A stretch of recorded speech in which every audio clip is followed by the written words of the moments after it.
팬데믹 현상이라고 일컬어지는 코로나19 바이러스, 이것이 벌써 8개월째 계속되고 있습니다. 종료 시점 예상하는 것이 불가능할 정도죠. 언제 끝날지 아무도 예측 불가능합니다.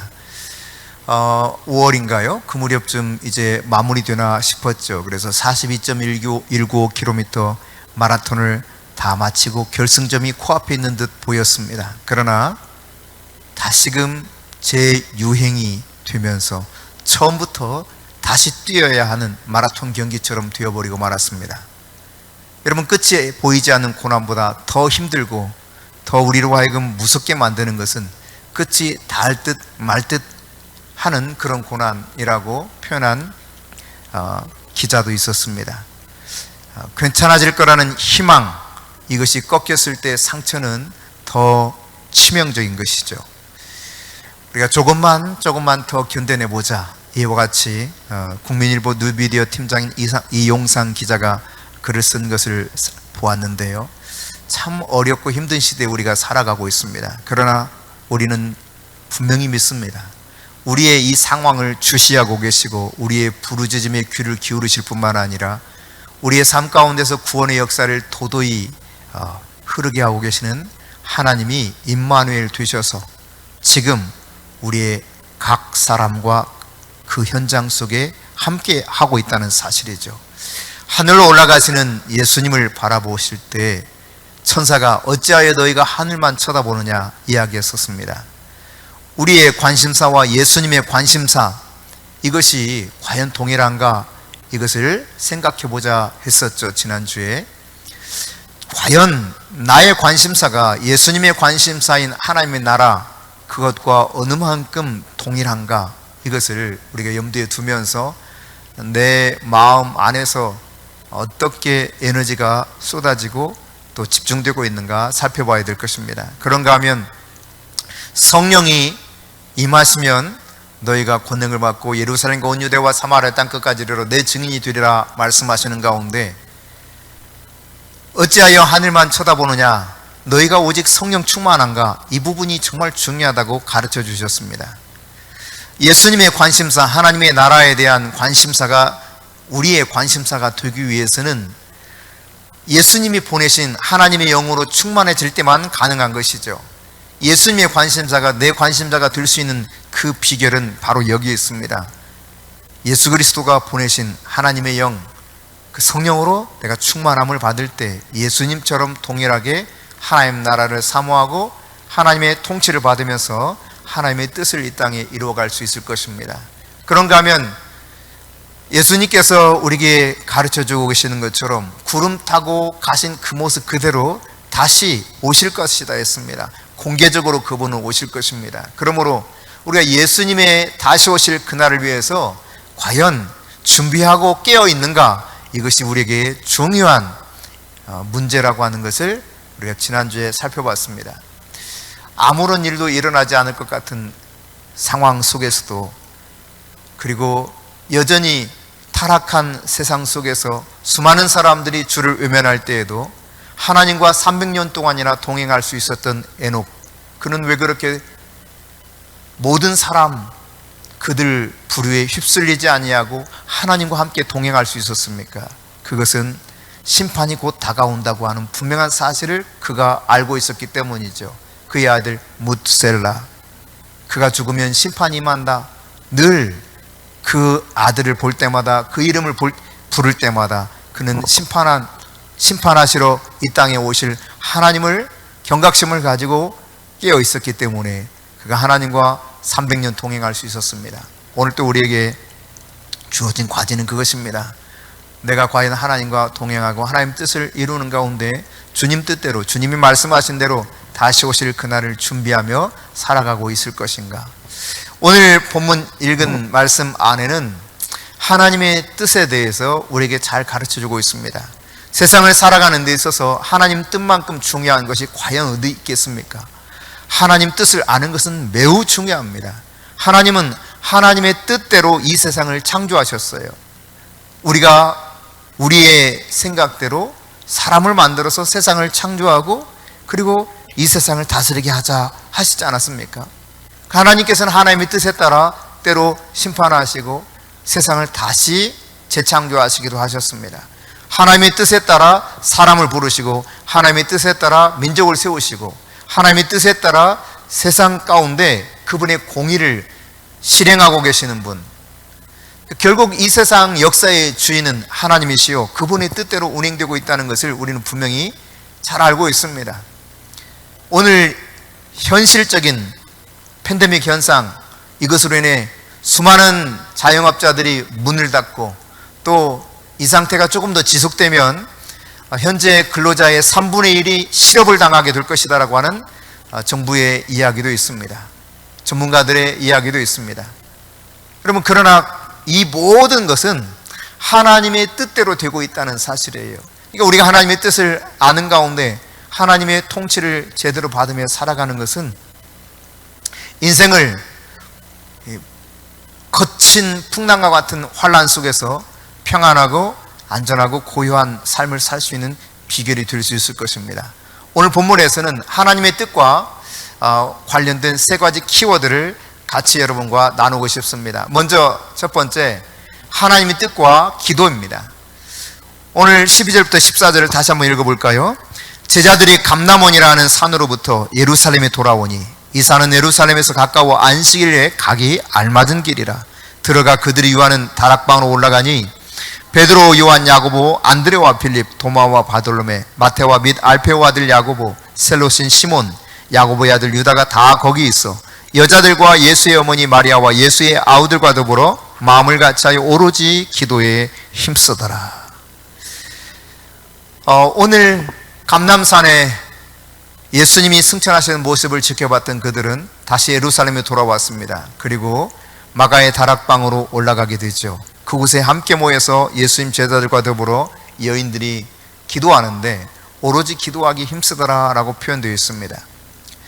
마가복음 9장 29절에 보면은 벙어리 되고 귀신 들렸던 사람을 고치지 못했던 제자들과 달리 예수님께서는 이 사람을 아주 간단하게 치유해 주시는 장면이 소개되어 있죠. 그때 제자들이 질문합니다. 우리는 왜 되지 않았고 예수님이 그렇게 쉽게 이 일을 해결할 수 있었습니까? 여러분, 일반적으로 해결하기 어려운 문제, 정말 난관 중에 난관, 이거 어떻게 극복할 수 있습니까? 예수님의 대답은 아주 심플합니다. 기도 외에는 이 같은 유가 나갈 수 없느니라. 기도로 문제를 해결할 수 있다는 겁니다.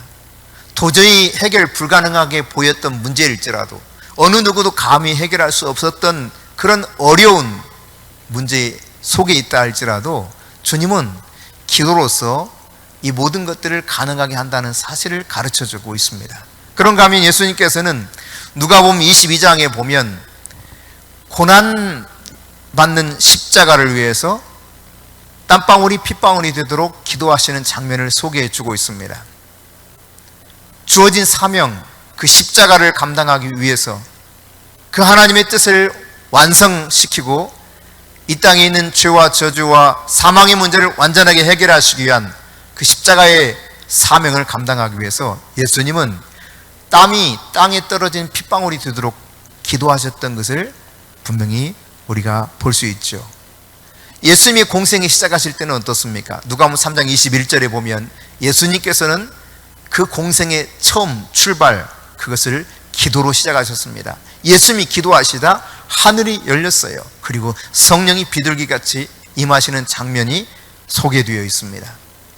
예수님께서 누가복음 6장에 보면 예수님이 그 하나님 나라 건설을 위해서 예수님과 더불어 일할 제자들을 선택하기 전 밤새도록 하나님께 기도하는 장면이 또한 거기 나타나 있습니다. 하나님의 뜻대로 제자를 세우기 원했죠.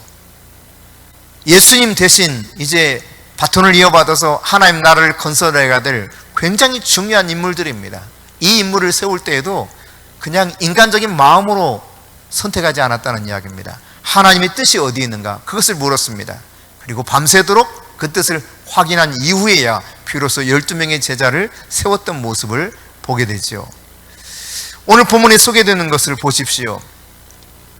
예수님의 제자 중 하나였던 가룟 유다가 죽고 난 다음 결혼된 이 제자의 수를 다시 채워나가는 과정 속에서도 기도하면서 마띠아를 선택해서 12제자 수에 함께 충원하는 장면이 나타나 있습니다.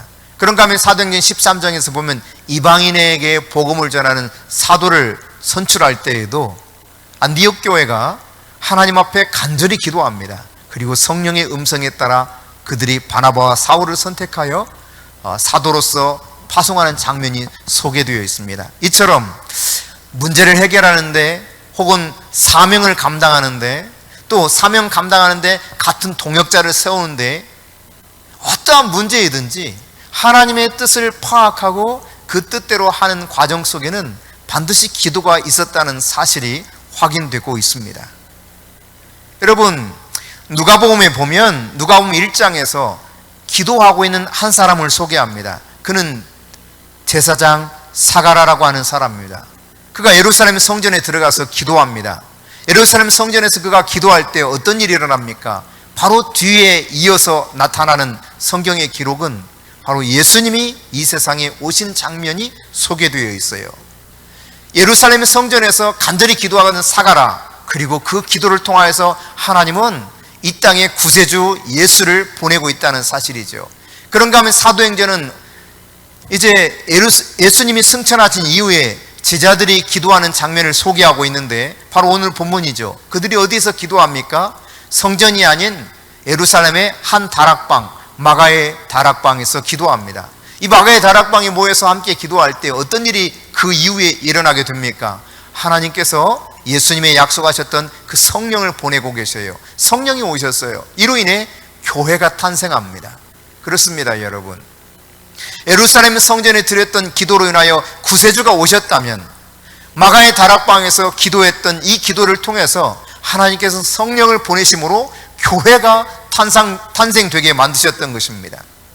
이 모든 일 속에 기도가 있었다는 사실, 기도는 하나님께서 뜻하시는 모든 사역의 첫 단추이자 마스터 키라고 할 수 있겠습니다. 기도 없이는 사역이 시작되기도 어렵고 기도 없이는 그 일을 마치기도 어렵다는 이야기입니다. 아니, 불가능한 것이죠. 기도로 시작되고 기도로 완성되었습니다. 이것이 하나님의 뜻 가운데 이루어지는 모습들이었어요. 여러분, 기도는 우리의 소원을 뭔가를 막 성취해가는 것이 아닙니다. 기도는 궁극적으로 하나님의 소원이 우리 안에서 이루어지는 것입니다. 하나님의 뜻이 내 안에서 성취되어 가게 만드는 것, 그게 기도라는 것이죠. 그러므로 여러분, 기도하는 것은 모든 일의 원동력. 어떠한 일을 하든 기도가 반드시 필요합니다. 기도하지 않는 것은 내가 하나님의 뜻을 그냥 내팽개치고 내 뜻, 내 방식대로 무언가를 추구한다는 이야기입니다. 그러므로 여러분, 우리가 기도해야 됩니다. 우리의 주어진 이 불안하고 염려스러운 상황 속에서도 하나님의 뜻은 여전히 동일하게 실행되고 있는 것을 분명히 믿습니다. 그 하나님의 뜻이 더 온전하게 성취되어 가도록, 그리고 하나님의 영광스러운 복음이 제한 없이 증거되고 예수님께 돌아올 수많은 영혼들이 구원받는 역사가 일어나도록 우리는 이 상황과 현실 가운데서 그 어느 것보다도 기도해야 될 것입니다. 응답받는 기도의 전제 조건을 오늘 본문에서 소개해 주고 있습니다. 이 응답받는 기도의 전제 조건, 첫 번째는 마음을 같이 하라는 것입니다. 한 마음이 되라는 거예요. 초대교회 건설의 가장 중요한 힘이었는데 오늘 본문 14절을 다시 읽어볼까요? 같이 읽습니다. 여자들과 예수의 어머니 마리아와 예수의 아우들과 더불어 마음을 같이하여 오로지 기도에 힘쓰더라. 마음을 같이해서 기도했습니다. 그러니까 기도가 응답되는 데서도 가장 중요한 요소는 마음을 같이 하는 것, 마음을 같이 하는 것. 같은 마음을 갖는 것입니다. 같은 생각을 하는 것입니다. 그때 같은 말을 하게 되면서 성령께서 임하셔서 우리의 기도를 그대로 성취시켜 주시는 것입니다. 마태복음 18장 19절 보실까요? 함께 읽습니다. 진실로 다시 너희에게 이르노니 너희 중에 두 사람이 땅에서 합심하여 무엇이든지 구하면 하늘에 계신 내 아버지께서 그들을 위하여 이루게 하시리라. 아멘. 아멘. 그렇습니다, 여러분. 합심하여 기도할 때, 합심, 심포네오, 이것은 일치되는 거예요. 하나가 온전히 되는 거예요. 그렇게 합심해서 기도할 때 하나님께서는 무엇이든지 원하는 대로 그대로 이루리라 약속해 주셨죠. 하늘에 계신 아버지께서 그것을 이루도록 하시겠다는 것입니다. 마가복음 11장 23절입니다. 내가 진실로 너에게 이르노니 누구든지 이 산들어 들려 바다에 던져지라 하며 그 말하는 것이 이루어질 줄 믿고 마음에 의심하지 않냐면 그대로 되리라. 여러분, 의심하지 않냐면 그대로 된다는 겁니다. 내가 말한 대로. 의심이라고 하는 이 단어는 디아크리스레라고 하는 단어를 쓰는데, 디아는 둘이라는 뜻이에요. 크리노, 결정하다, 그런 뜻입니다. 이게 결정을 하는데 둘 사이에서 우왕좌왕하는 거예요. 이거를 선택해야 되는지 저거를 결정해야 되는 건지, 이게 바로 의심하는 거예요. 그렇게 의심하지 아니하고 그저 내 마음이 온전하게 하나가 되어서 하나님이 말씀하신 그대로 이루어질 줄을 내가 그냥 그대로 믿고 받아들이면 내가 말하는 것이 그냥 그대로 성취된다는 겁니다. 심지어 산을 향하여서 바다에 던져지라 해도 그대로 된다. 이 엄청난 약속을 주님이 하고 계시는 것이죠.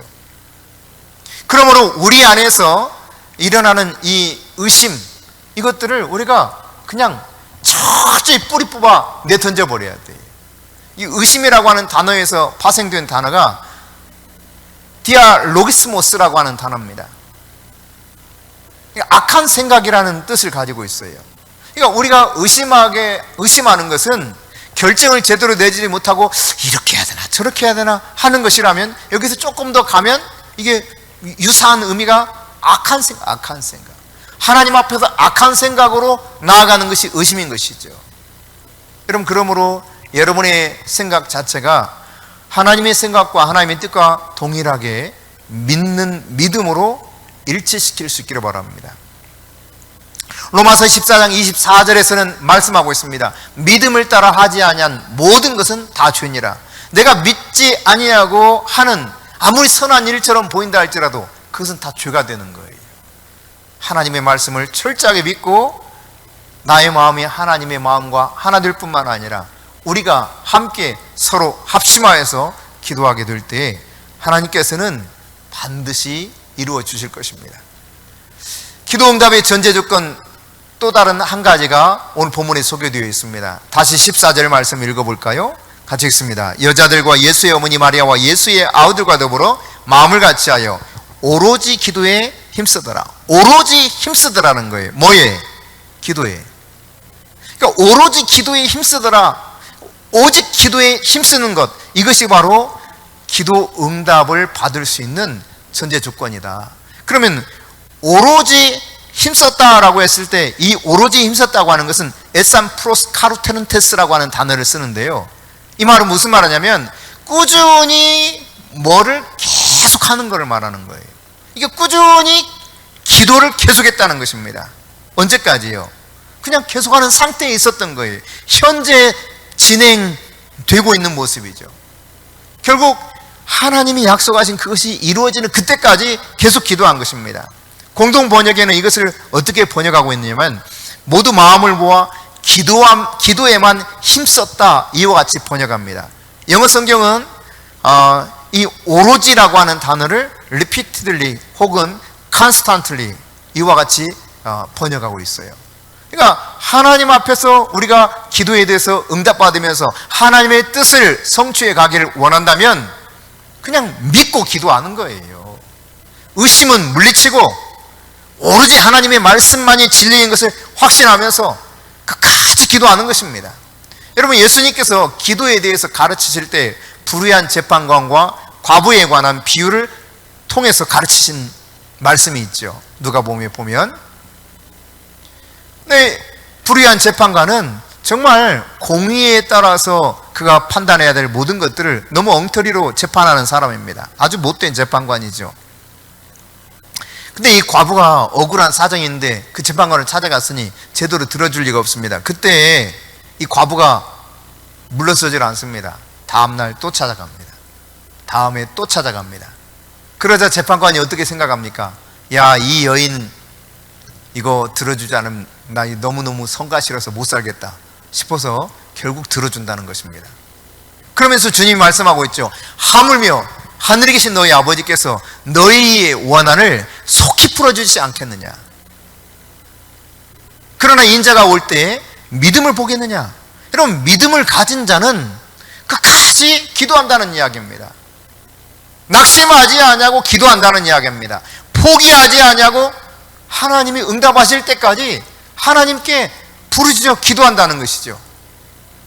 기도 응답의 전제 조건, 그것은 마음을 같이 하는 것과 더불어서 이처럼 꾸준히 계속해서 기도하는 것입니다. 여러분이 이와 같은 기도를 통해서 하나님이 성령을 마가의 다락방에 보내주셨던 것처럼, 예수님이 약속하신 바대로 그 일을 응답해 주셨던 것처럼 여러분도 기도하는 중에 응답받는 기도자들이 될 수 있기를 바랍니다. 그래서 하나님의 뜻을 성취해 갈 수 있기를 축복합니다. 오늘 하나님의 뜻이 너무 중요한데 그 하나님의 뜻과 더불어서 두 번째 생각하고 싶은 키워드입니다. 그것은 하나님의 뜻과 사명 그리고 축복입니다. 여러분, 오늘 본문 15절부터 26절에 보면은 이러한 내용들을 우리가 파악할 수 있게 해주고 있습니다. 120명 사람들이 마가의 다락방에 모였습니다. 그들이 계속해서 기도합니다. 그런 가운데 베드로가 일어나서 이야기하고 있죠. 베드로가 일어나서 예수 잡는 자들에게 이게 가룟 유다가 예수님 팔아 넘겨버렸다는 것입니다. 본래는 예수님의 제자 사도들의 무리 가운데 있었는데 결국 이 사람이 이렇게 예수님 팔아 넘기고 고통스러워하는 가운데 자신의 몸을 자신이 그냥 목매달아 죽게 돼요. 그 후에 이제 곤두박질해서 떨어지면서 배가 터지고 창자가 흘러나왔다는 것이죠. 그런데 이 모든 것들이 결국 하나님의 말씀을 통해서 말씀되고 있기를 그 거처가 황폐해지고 거기 거하는 자가 없게 한다 말씀하셨을 뿐만 아니라 이것이 그가 예수님으로부터 받았던 직분을 이제는 다른 사람에게 넘겨지게 된다라고 하는 것을 소개하고 있습니다. 여러분, 하나님으로부터 부르심을 받았습니다. 이 부르심에는 반드시 축복이 함께하고 있습니다. 근데 이 부르심을 제대로 감당하지 못했던 가룟 유다 대신 또 다른 사람이 그 직분을 취하게 되는데 결국 그가 누구였느냐? 마띠아라고 하는 사람이 선택받은 과정을 소개해 주고 있죠. 마태복음 22장에 보면 혼인잔치 비유가 나옵니다. 혼인잔치 비유 속에 말이죠, 혼인잔치를 다 준비해 놓은 가운데 이제 잔치가 다 준비됐으니까 어서 오라고 초대하죠. 어서 오라고 초대하는데 각각 자신들이 생각한 합당한 이유를 통해서 거절합니다. 밭에 나가서 일을 해야 되겠고, 또 소 겨릿소를 샀는데 가서 시험 좀 해봐야 되겠고, 소가 정말 제대로 건강한지 힘이 좀 좋은지 시험해봐야 되겠고, 장가가고 시집가야 되겠다는 겁니다. 그리고 오질 않습니다. 그러자 주인이 어떻게 합니까? 길거리로 가서 아무나 데려오라 그래요. 여러분, 초대받았던 사람들이 거절하자 본래 자격이 없던 길거리 사람들이 와서 그 혼인잔치를 즐기고 있는 모습을 소개하고 있죠. 이게 천국이라는 겁니다. 천국.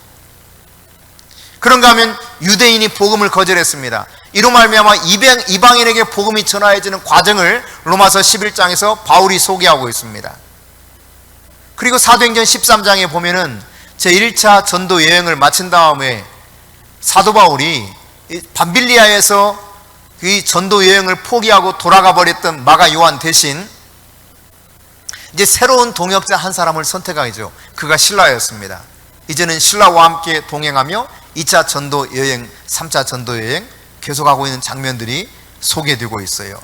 여러분, 이처럼 말이죠, 내가 하나님께로부터 받은 사명, 이 부르심을 제대로 감당하지 못하게 되면 하나님께서는 그 대신 다른 사람을 세운다는 사실이에요. 그뿐만 아니라 마태복음 27장에서 보여주는 바처럼 사명을 감당하지 못한 채 배반했던 가룟 유다가 얼마나 괴로워합니까? 그 고통을 이겨내지 못합니다.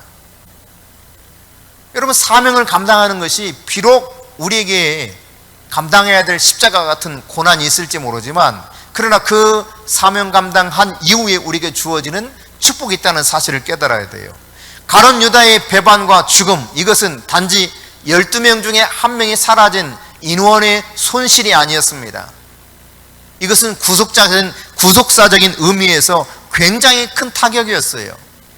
창세기 35장 22절 이하에 보면은 야곱을 통해서 하나님께서 12아들을 태어나게 한 모습을 소개하면서 12명의 아들의 이름이 기록되어 있습니다. 그런가 하면 49장 3절부터 27절까지는 이 12명의 아들에게 야곱이 각각 축복하면서 마지막 유언을 남기는 장면이 기록되어 있습니다. 12이라고 하는 숫자는 하나님의 통치 숫자입니다. 하늘을 상징하는 성부, 성자, 성령을 상징하는 3이라고 하는 숫자와 동서남북 이 땅을 상징하는 4라고 하는 숫자가 곱해져서 12가 나오고, 이 12라고 하는 숫자를 통해서 하나님이 이 세상을 다스리고 계시거든요. 1년 12달입니다. 시간이 12시간으로 구분되어 있습니다. 하나님은 이 12사람을 통해서 이스라엘 민족을 세우셨고, 또 예수님께서는 12제자를 선택해서 세상에 복음을 전하면서 땅끝까지 이 복음이 전해지도록 역사하셨던 것이죠. 하나님의 통치 숫자요, 구속사를 완성시키기 위한 하나님 방식이 바로 12라고 하는 특별한 의미를 둔 숫자인 것입니다. 그런데 여기서 하나가 문제가 생긴 겁니다.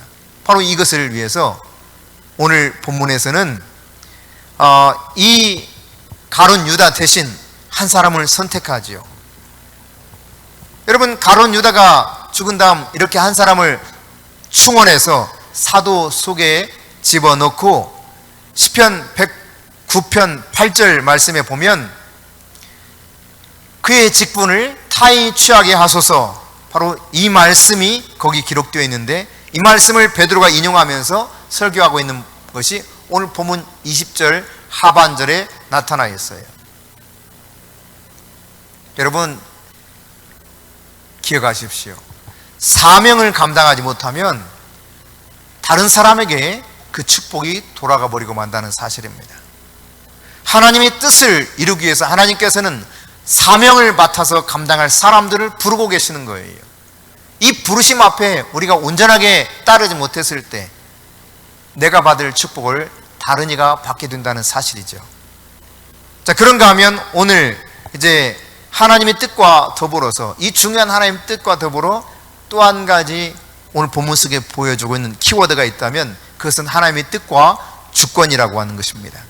자, 26절 오늘 본문 읽어볼까요? 같이 읽습니다. 제비 뽑아 마띠아를 얻으니 그가 11사도의 수에 들어가니라. 아멘. 여러분, 이 사도가 누가 될 수 있는가? 그 사도의 자격을 본문에서 소개하고 있어요. 21절부터 22절 상반절에 보면은 사도는 예수님이 세례 요한으로부터 세례를 받을 때부터 하늘로 승천하실 때까지 지켜보면서 예수님과 동행했던 사람이야 사도가 될 수 있다는 겁니다. 그런가 하면 두 번째 자격 조건이 있는데, 예수님의 부활을 증거할 수 있어야 된다는 거예요. 이것이 22절 하반절에 기록되어 있죠. 이 두 가지 조건을 갖춘 자가 그러면 누굴까? 이 공동체에, 마가의 다락방에 모여있던 공동체에서 가만히 생각을 해보니까 두 사람이 있는 거예요. 이 자격을 갖춘 사람이. 그가 누구였냐면 요셉과 마띠아라고 하는 사람이죠. 요셉과 마띠아, 유수드라고도 하고, 그 별명이 유수도이고, 또 바사바라고도 불리는 그런 요셉과 마띠아라고 하는 사람이 자격을 갖춘 사람이었습니다. 이들을 선출하는 방식으로는 바로 이런 공동체로부터 인정을 받았던 사람들이 1차적으로 이 선출하는 과정 속에 나타나요. 그러니까 내가 하나님으로부터 부르심을 받았다고 무조건 하나님이 나에게 그 사명을 맡기지는 않는다는 이야기입니다. 공동체로부터도 인정을 받아야 된다는 이야기예요. 그런가 하면 아주 중요한 두 번째 선출 방법이 바로 무엇인가? 하나님의 부르심입니다. 하나님의 부르심, 하나님의 주권이죠. 하나님은 과연 누구를 선택하시는가? 이것이 굉장히 중요한 요소인 것이죠. 이 하나님의 부르심을 확인하기 위해서 오늘 마가의 다락방에 모였던 이 사람들은 무엇을 합니까? 그들이 먼저 하나님 앞에 하나님의 뜻을 기도로 구하고 있습니다. 그게 24절, 25절에 나타나고 있죠. 그런가 하면 그들은 이제 제비를 뽑아요. 제비를 뽑아서 그들이 선택하는 것이 아니라 하나님이 주권적으로 결혼된 사도의 수를 충원하는 이 결정을 하나님이 하시도록 하고 있는 장면을 소개해 주고 있습니다. 이것은 선택권을 하나님께 다 돌려드리는 거예요. 인간이 마음대로 선택하지 않았다는 것이죠. 예수님의 제자들, 그들이 되고 싶어도 된 것이 아니죠. 예수님께서 하나님 아버지의 뜻을 확인하고 예수님이 선택하여 부르셨습니다. 마찬가지로 이 결혼된 사도 한 사람을 충원하는 일에 있어서도 하나님의 뜻을 확인하고 하나님께 그 선택권을 맡겨드리고 하나님이 마띠아라고 하는 사람이 제법 뽑혀서 선택되게 만드셨어요. 이 과정을 통해서 우리는 생각해야 될 것이 두 사람 중 어느 누구가 더 중요하고 뛰어난 사람이냐 이런 개념이 아니에요. 하나님께서 함께 하시는 사람이 누구냐는 것입니다. 하나님이 함께하는 사람이 중요한 것입니다. 오순절 성령 강림 이전에 하나님의 뜻을 확인하는 방법 중에 하나가 바로 이런 제비를 뽑는 방법이었죠. 성령 강림 이후에는 어떻게 합니까? 사도행전 13장에 보면은 하나님께 철저히 기도하고 성령님이 그 모든 결정을 하고 계시는 것을 보게 돼요. 그러니까 오늘날 우리가 하나님의 뜻을 따라서 정확하게 그분의 다스림 받기를 원한다면 하나님의 주권에 맡기고 성령님을 온전히 의지할 필요가 있을 것입니다. 이 땅 살아가는 우리, 그 어느 것보다도 중요한 것은 하나님의 뜻입니다. 오늘 팬데믹 현상 속에서도 하나님은 무엇을 원하고 계실까? 우리는 당장 이 문제가 해결되는 것에만 초점이 맞춰질지 모르지만 지난주에 여러분과 같이 나눴던 말씀처럼 하나님께서는 이 땅에서 무엇이 이루어지길 원하는가? 하나님의 나라가 이루어지길 원합니다. 하나님의 뜻이 이루어지기를 원합니다. 그 하나님의 뜻이 이루어지기 원하고 하나님의 뜻이 내 뜻이 되길 원한다면, 나의 관심사가 하나님의 관심사와 동일한 관심사가 되길 원한다면 성령 충만을 받아야 된다는 것을 살펴봤었죠. 그렇습니다. 다시 오실 주님 앞에서 우리가 하나님의 뜻을 이루어가는 주님의 제자로 부름받았다는 사실을 기억하면서 우리가 기도하는 가운데 하나님의 뜻을 찾아야 되겠고, 기도하는 가운데 그 하나님의 뜻을 이루어가야 될 것입니다. 나에게 주어진 부르심, 이 사명, 그까지 잘 붙들고 그 사명을 이루어갈 수 있는 자 될 수 있기를 바랍니다. 하나님의 뜻대로 사명대로 살아갈 때 하나님 우리를 축복하실 것입니다. 그 하나님의 뜻을 우리가 최종적으로 어느 것이 하나님의 뜻일까 결정할 때 내가 내 마음대로 결정하는 것이 아니라 그분께 전적으로 주권을, 하나님의 주권을 인정하고 그분께 내어 맡김으로 우리의 삶 속에서 하나님의 뜻이 늘 온전하게 이루어질 수 있기를 우리가 기도하여야 되겠습니다.